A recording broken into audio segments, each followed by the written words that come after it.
Donald Trump keeps ramping up his trade war.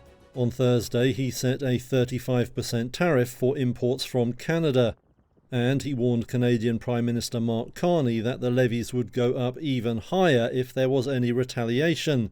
Trump also said other nations without deals could expect duties of 15 to 20%. He said the final figure was being decided now, and not every country would get a letter telling them their tariff.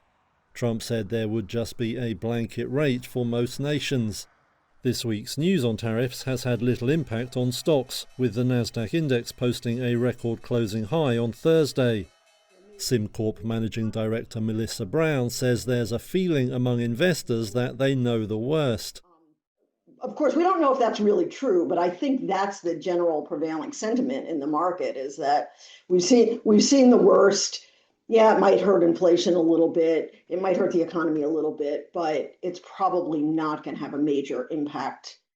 However, US consumers will be waiting to see what the trade turmoil means for prices. Orange juice and coffee will be among the closely watched products. That's after Trump hit Brazil with a 50% tariff a day earlier. The country accounts for more than half of the orange juice sold in the US and around a third of the coffee, meaning prices seem sure to rise.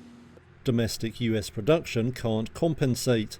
America is the world's largest drinker of coffee, but produces very little of it, and orange harvests have been hard hit by crop disease and hurricanes. Brazil has vowed to retaliate if the tariffs take effect as scheduled on August 1st, but continues to seek a diplomatic solution for now.